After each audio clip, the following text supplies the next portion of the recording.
Hello नमस्कार आदाब सलाम सत श्री अकाल गेम छो कसे काय चलो हाल है क्या छी यहाँ सब कैसन बानी हाउ आर यू कैसे हैं आप लोग केमो नाचो मनक्कम खम्मा गणियोकम केमती अच्छंती की खबर नमस्तुभ्यं राधे राधे राम राम देवी और सज्जनों। आज के इस वीडियो में मैं बताने जा रहा हूं कि कुंभ राशि वालों के लिए वर्ष 2025 आखिर कैसा रहने वाला है।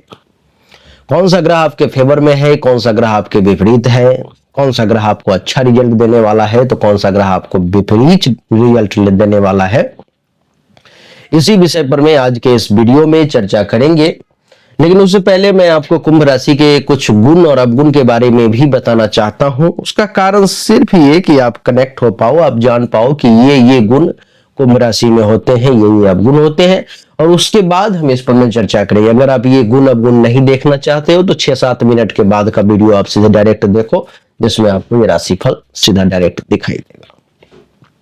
देखिए सज्जनों, सबसे पहले ग्रहों की स्थिति को जान ले कि गुरु जो है सो 14 मई से पहले वृषभ राशि में आपके कुंडली के चौथे भाव में रहेंगे कुंभ राशि वाले, और 14 मई के बाद देवगुरु बृहस्पति आपके कुंडली के पंचम भाव मिथुन राशि में आएंगे, जो 14 मई से 18 अक्टूबर तक, और 5 दिसंबर के बाद यही पंचम भाव में रहेंगे।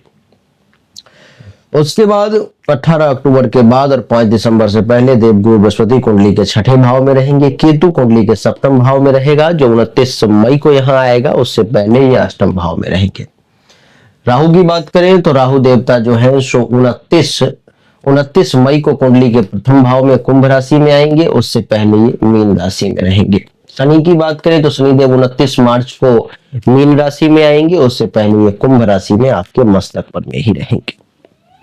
इन सब का क्या प्रभाव पड़ेगा, इन सब की क्या स्थिति होगी, अच्छी होगी बुरी होगी, इसी बात को जानने की आज के इस वीडियो में प्रयास किया जाएगा। आइए सबसे पहले जानते हैं कुंभ राशि के कुछ अच्छे और बुरे बातों को समझने की कोशिश करते हैं, और उसके बाद समझेंगे आपके लिए ये समय कैसा रहेगा। कुछ गुण को जानते हैं। कुंभ राशि के लोग बड़े ही जिज्ञासु होते हैं, हमेशा कुछ न कुछ जानने की इच्छा इनके मन में होती है, हमेशा इनका भाव होता है कि कुछ न कुछ जाने समझे, नई चीजों को कहते हैं ना कि सीखने की एक गजब की लालसा, वो कुंभ राशि में देवी और सज्जनों देखने को मिलता है। कुंभ राशि के लोगों को आप देखोगे कि जब तक परिस्थिति बहुत ज्यादा विपरीत ना हो जाए कि अब संभालने की स्थिति नहीं है, तब तक वो सत्य के ही पक्ष में रहते हैं। यानी कि सत्य को मानने वाले, सत्य को साधने वाले, अर्थात कुंभ राशि के लोग एक सच्चे सत्य के साधक होते हैं। कुंभ राशि के लोगों को हमेशा ईमानदार देखा गया है। बहुत कम जगह, रेयर ही ऐसा एकाध कुंभ राशि का व्यक्ति होता है जो बेईमानी कर लेता है, नहीं तो कुंभ राशि के लोग बहुत ईमानदार होते हैं। आपके पास में कितना भी दौलत है, कितना भी पैसा है, आपके लिए वो काम कर रहे हैं, आपसे बेईमानी नहीं करेंगे, आपसे गद्दारी नहीं करेंगे इतनी जल्दी। वो बहुत ईमानदारी के साथ अपने काम को वो अंजाम देते हैं। देवी और सज्जनों, आपकी जानकारी के लिए बता दूं कि कुंभ राशि के लोग किसी भी चीजों को अपने साथ मिलाने से पहले जांच परख जरूर करते हैं। बहुत ही जांच परख करने वाले व्यक्ति के तौर पर में ये जाने जाते हैं और लोकप्रिय कहलाते हैं। लोग इनको खूब पसंद करते हैं, लोगों के दिलों में इनके लिए एक गजब का प्रेम, एक गजब का प्यार जो है जो देखने को मिलता है।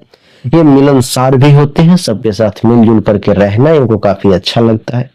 कहते हैं कि व्यापक दिमाग के और रचनात्मक प्रकृति के होते हैं। दिमाग इनका बहुत विस्तृत होता है, बहुत विशाल होता है।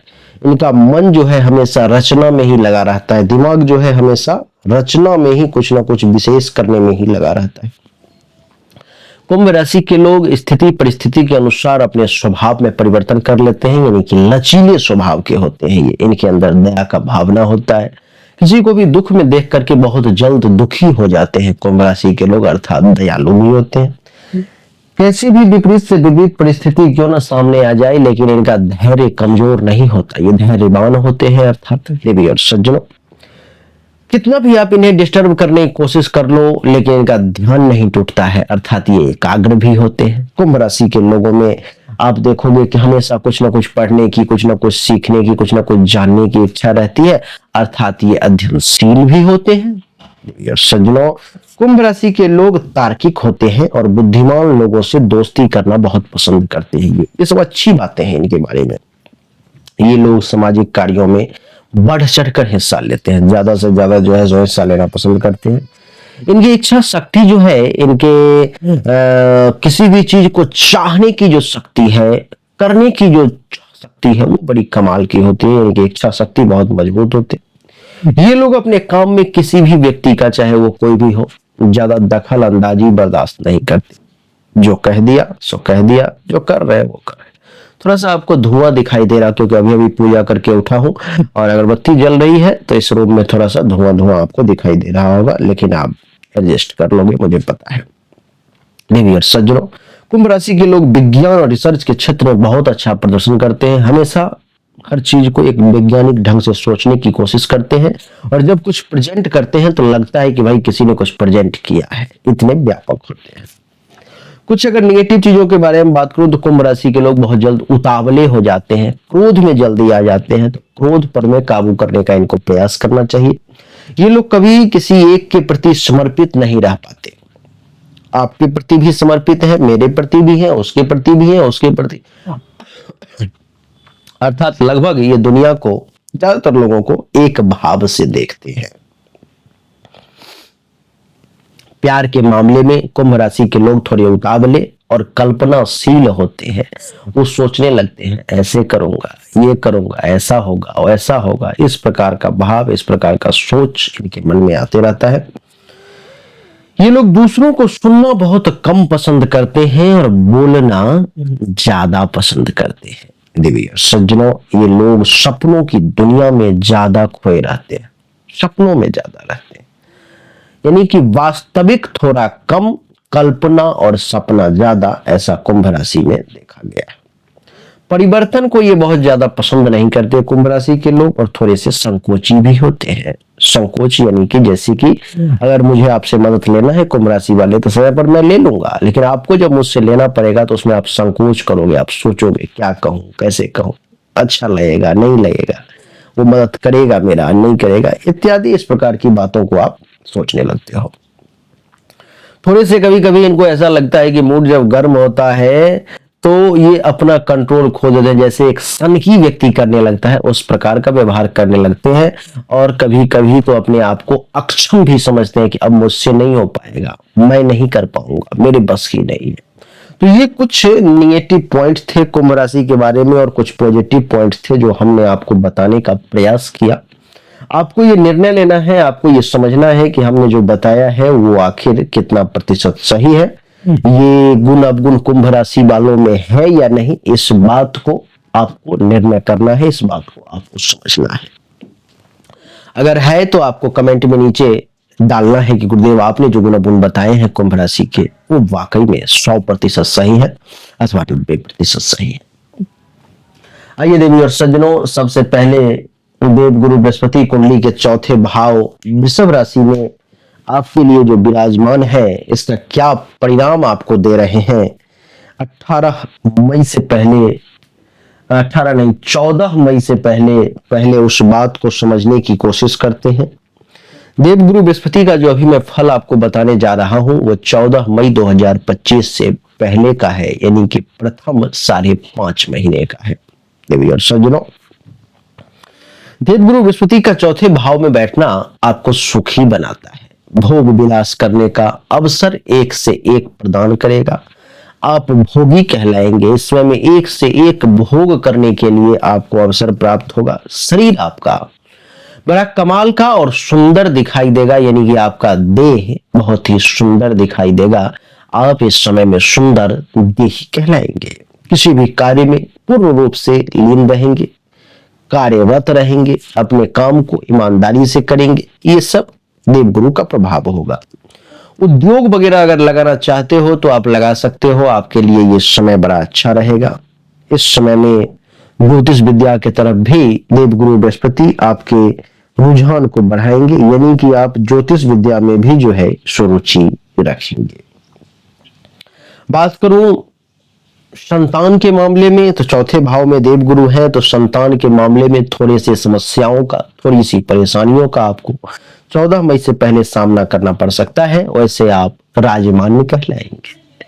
आपको हर तरफ से समाज के बड़े लोग, प्रतिष्ठित लोग, सेठ साहूकार, आमदनी वाले, दौलत वाले, पैसे वाले, रुतबे वाले जो लोग हैं इस समय में आपको मान सम्मान देंगे। इतना ही नहीं, आप लोकमान्य भी कहलाएंगे। समाज के लोग भी आपको खूब पसंद करेंगे। हर तरफ से आपके बारे में अच्छी ही बातें होंगी और माता पिता की भक्ति भी आप करेंगे। माता पिता के तरफ एक गजब का रुझान, एक गजब का भाव मन में आएगा, अर्थात मातृ पितृ भक्त आप बने रहेंगे। देवी और सजनों, आपके यश में भी वृद्धि होगी। और आपको जानकारी के लिए बता दूं कि आपका व्यवहार भी इस समय में बड़ा कमाल का होगा। किसके साथ कैसा व्यवहार करना है, इस बात को आप भली भांति अच्छे तरीके से समझेंगे। इसलिए आपके चारों तरफ आपके बारे में अच्छी बातें, आपके यश में फैलाव देखने को मिलेगा। 14 मई के बाद जब देवगुरु बृहस्पति कुंडली के पंचम भाव में मिथुन राशि में आ जाएंगे, तो 14 मई से लेकर के 18 अक्टूबर तक और 5 दिसंबर के बाद यहीं पर में ये रहेंगे। तो क्या प्रभाव आपको मिलेगा, तो क्या फल आपको देवगुरु देंगे, आइए उसको समझने का भी थोड़ा सा प्रयास करें। देवी और सज्जनों, पंचम भाव में जब देवगुरु बृहस्पति जाएंगे तो ये 14 मई के बाद और 18 अक्टूबर से पहले और 5 दिसंबर के बाद आपके मन में एक गजब का आस्था जन्म लेगा। ईश्वर के प्रति एक दृढ़ विश्वास, ईश्वर के प्रति एक दृढ़ कहते हैं ना कि नहीं भाई, कोई कुछ भी कहे मैं तो मानता हूं कि ईश्वर है, और ईश्वर है। आपके मन में इसका किसी भी प्रकार का शंका नहीं रहेगा। मेरे सज्जनों, पंचम भाव में देवगुरु का बैठना आपको ज्योतिष के क्षेत्र में बड़ा उत्कृष्ट बना देगा। आप ज्योतिष के विद्यार्थी हो ना हो, आप ज्योतिषी हो ना हो, लेकिन वीडियो देखते हुए ही सही, आर्टिकल पढ़ते हुए ही सही, किताब पढ़ते हुए ही सही, आपको ज्योतिष के क्षेत्र में बड़ा अच्छा ज्ञान, बड़ा अच्छा नॉलेज जो है सो हो जाएगा। इतना ही नहीं देवी और सज्जनों, आप एक लोकप्रिय व्यक्ति के तौर पर में जाने जाएंगे। आपको इस समय में लोकप्रिय जो है सो माना जाएगा। और आपको बता दूं जानकारी के लिए कि समाज के लोग, देश दुनिया के लोग आपको बहुत पसंद करेंगे। इस समय में हर तरफ से लोग आपके प्रति प्यार ही प्यार दर्शाएंगे। इतना ही नहीं, पंचम भाव में देवगुरु हैं, तो आप इस समय में कुछ ऐसे काम करेंगे 14 मई के बाद जो आप अपने कुल में, वंश में सबसे उत्तम, सबसे ऊंचे, सबसे श्रेष्ठ पद पर में पहुंच जाएंगे, अर्थात कुल श्रेष्ठ भी कहलाएंगे। जुआ, सट्टा, लॉटरी, गेमिंग इत्यादि से भी आपको अच्छा खासा लाभ होगा, लेकिन जुआ, सट्टा, लॉटरी खेलना अच्छी बात नहीं, इसलिए इसमें इन्वेस्ट ना करें, इसमें पैसा ना लगाएं तो ज्यादा बढ़िया रहेगा आपके लिए। संतान का भी सुख आपको प्राप्त होगा, इसलिए आप संततिवान भी कहलाएंगे। 14 मई से पहले तो संतान के सुख में कुछ परेशानी थी, लेकिन 14 मई के बाद संतान का सुख प्राप्त हो रहा है। इस समय में आप नीति के बहुत अच्छे जानकार कहलाएंगे, नीति विशारद कहलाएंगे आप। आपके मन में चाहे वो विदुर नीति हो, कृष्ण नीति हो, चाणक्य नीति हो, अथवा किसी भी बड़े से बड़े विशेषज्ञ का नीति हो, उसको पढ़ने में, उसको जानने में, उसको परखने में इस समय में आपको खूब आनंद आएगा। सज्जनों, 18 अक्टूबर के बाद और 5 दिसंबर से पहले जब देवगुरु बृहस्पति कुंडली के छठे भाव में उच्च के हो जाएंगे तो क्या फल मिलेगा। उच्च के हैं, छठे भाव में है, तो बढ़िया फल मिलेगा। जैसे कि 18 अक्टूबर के बाद आपके भाषा को बहुत मीठा कर देंगे, आपके वाणी में आकर्षण शक्ति दे देंगे, जिससे भी बातचीत करोगे, जिसके साथ भी रहोगे वही आपका हो जाएगा। मैं कितना बड़ा भी ज्योतिष हूं, लेकिन अगर आप सामने आ गए, आपसे मेरी 10 मिनट बातचीत हो गई तो आपका ही होकर मैं रह जाऊंगा। भाषा आपकी इतनी मीठी हो जाएगी। देवी और सज्जनों, ज्योतिष विद्या के तरफ भी आपका रुझान बड़ा कमाल का होगा। आप एक अच्छे ज्योतिषी, आप एक अच्छे मर्मज्ञ के तौर पर में जाने जाएंगे। विवेक का सहारा इस समय में खूब मिलेगा। आपका विवेक क्लिक सही जगह पे करेगा और सही डायरेक्शन में काम भी करेगा। देवी और सज्जनों, आपकी जानकारी के लिए बता दो इस समय में आपकी प्रसिद्धि, आपकी पॉपुलैरिटी भी खूब बढ़ती हुई नजर आ रही है। आप बहुत प्रसिद्ध, बहुत पॉपुलर होते हुए चले जाओगे। आपको समाज का हर वर्ग कुछ दुश्मनों को छोड़ करके विद्वान मानने पर विवश हो जाएगा। जो भी छल प्रपंच से रहित है, जिसको आपसे ईर्ष्या नहीं, जलन नहीं है, वो सब आपको विद्वान मानेंगे। देवी और सज्जनों, आपके लिए बता दूं, इस समय में आपके कर्म बहुत अच्छे रहेंगे। आप सुकर्मरत रहेंगे, एक से एक अच्छे कर्म करते रहेंगे। शरीर थोड़ा सा दुर्बल जरूर हो सकता है। उदारता में वृद्धि जरूर होगी, आप उदार कहलाएंगे। कोई आपसे कुछ मांग ले और आप ना दे, ऐसा हो ही नहीं सकता। लोग भी आपको बहुत मान सम्मान देंगे, इसलिए लोकमान्य भी कहलाएंगे। हेल्थ वाइज किसी प्रकार का कोई इशू वगैरह है, परेशानी है, तो उससे राहत होगा और आपके प्रताप में भी खूब वृद्धि का योग नजर आ रहा है। देवी और सज्जनों, गुरु के बाद बात करेंगे अब शनि की। शनिदेव के बारे में जानने की कोशिश करेंगे। शनिदेव जो है सो किस प्रकार का आपको फल देंगे। शनि जो है सो कुंडली के प्रथम भाव में 29 मार्च से पहले है और कुंभ राशि के हैं, तो ये आपको धनाढ्य बनाने का प्रयास करेंगे। धनाढ्य यानी कि अपार धन दौलत वाला, बहुत पैसा वाला, ऐसी शनि की कोशिश रहेगी। आपके सुखों में भी शनि खूब वृद्धि करेंगे, अर्थात आप सुखी कहलाएंगे। और आपको मैं बता दूं कि प्रथम भाव में है तो मन थोड़ा सा 29 मार्च से पहले चंचल रहेगा। 29 मार्च के बाद शनिदेव आ जाएंगे कुंडली के दूसरे भाव में, अर्थात मीन राशि में।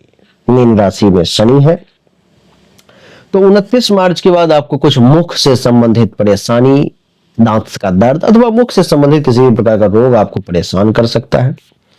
साधु से कुछ द्वेष, साधु से कुछ टेंशन तनाव की स्थिति, साधु के प्रति मन में वो भाव न उत्पन्न होना, ऐसा देखने को मिल सकता है। आपकी भाषा जो है सो इस समय में थोड़ी सी कटु रहेगी, थोड़े से कड़वे शब्द का आप प्रयोग करेंगे। देवी और सज्जनों,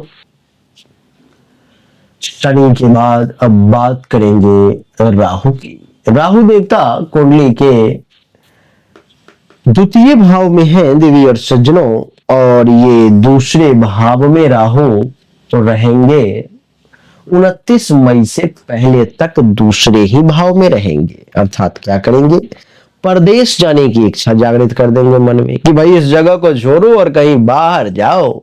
संतान का सुख थोड़ा सा कम देने का प्रयास करेंगे।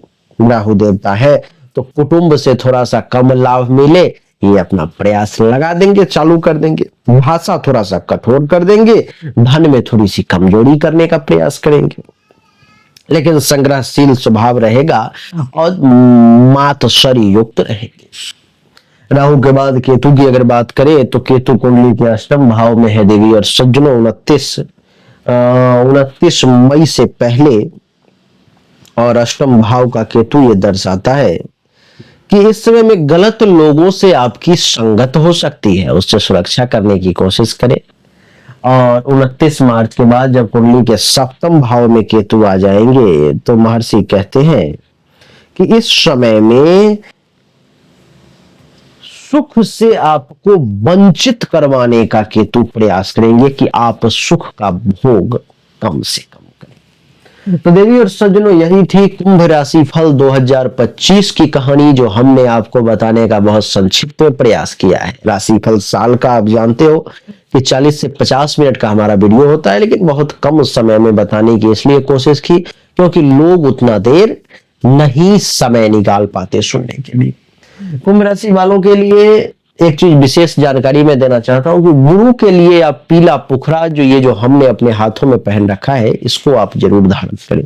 इसको धारण करने से ये होगा कि आपका दूसरे और एकादश भाव का मालिक है गुरु, यानी कि धन धान्य संपत्ति का मालिक है, बैंक बैलेंस का मालिक है, और आमदनी में वृद्धि, लाभ, उपलब्धि की प्राप्ति, मनोकामना की पूर्ति, सीनियर्स का सपोर्ट, इन सब का मालिक है आपका गुरु। इसको धारण करने से आपकी ये सब इच्छाएं पूरी होंगी।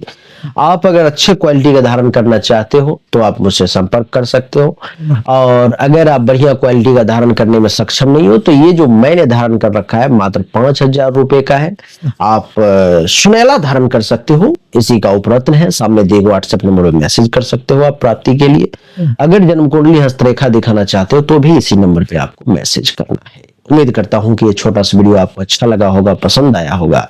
अगर आपको अच्छा लगा, पसंद आया तो इस वीडियो को लाइक करें, शेयर करें, चैनल को सब्सक्राइब करके इसके बेल आइकन के बटन को दबा दें। एक बार फिर से आप सभी का बहुत बहुत धन्यवाद। Thank you so much. जय हिंद, वंदे मातरम। बोलिए राधे राधे, राम राम।